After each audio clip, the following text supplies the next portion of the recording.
What's going on, everybody? Welcome to Slabbed Portfolios, and in this video, I'm going to be breaking down Amazing Spider-Man 129 and answering the big question. Is this book a hold or is it a sell? And quick disclaimer before we start, this is for entertainment and collector discussion only. It is not financial advice. You should always do your own research, and above all else, collect what you enjoy. Amazing Spider-Man 129 is a cornerstone book of the Bronze Age. It's one that almost everybody in the hobby knows, even if you've never owned a copy. It's the first appearance of the Punisher. The cover art is by Gil Kane, with inks by John Romita, and it's one of those covers that tells a full story at a glance. Romita is one of the most important artists in Spider-Man history. When he took over the book in the late 1960s, he basically defined what Spider-Man was going to look like for generations. The clean lines, the expressive faces, the emotional storytelling. On ASM 129, Romita's inks give the book that polished, grounded look that separates it from earlier eras. Spider-Man looks athletic and human, not cartoony. The city feels real, and most importantly, the Punisher feels dangerous. Romita was also Marvel's art director around this time, which meant he wasn't just drawing, he was shaping the entire visual language of the company. When people talk about this book being timeless, a lot of that credit goes straight to John Romita. On the note of covers, John Romita basically defined what a classic Marvel cover looks like. If you can picture a Silver or Bronze Age Marvel in your head, there's a good chance it's a Romita cover.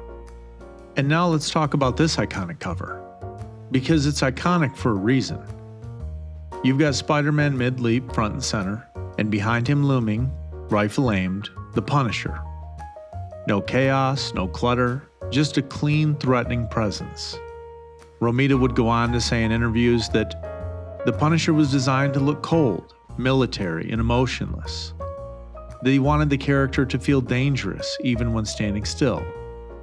That the skull was meant to be psychological intimidation and not a decoration. Romita has also described the character as a man who looks like death walking into the room. Stan Lee was actually a little uneasy about how popular Frank Castle became. He created him as a villain for the week, not a franchise icon. Some of Stan's most commonly cited sentiments were that the Punisher was never meant to be a hero. He was supposed to show what happens when someone takes justice too far. Other quotes include, "If you admire the Punisher, you're missing the point. He's an example of what not to become."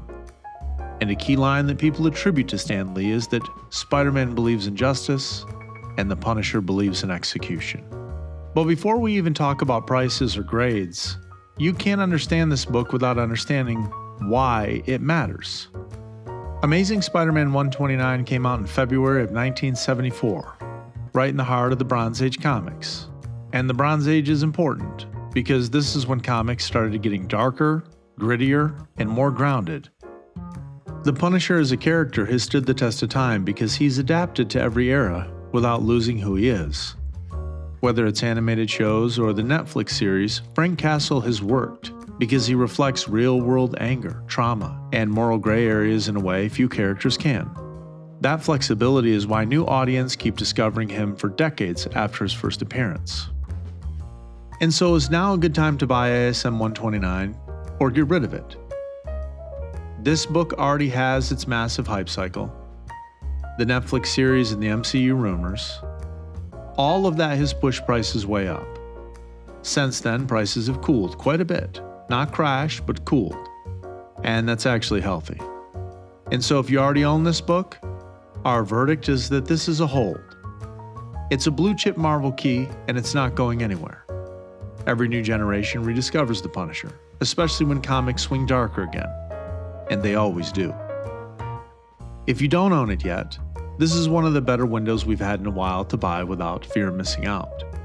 You're not chasing a spike, you're buying stability. We recommend buying any grades above a 9.0, just based on the CGC census of what's available. Amazing Spider-Man 129 isn't about flipping.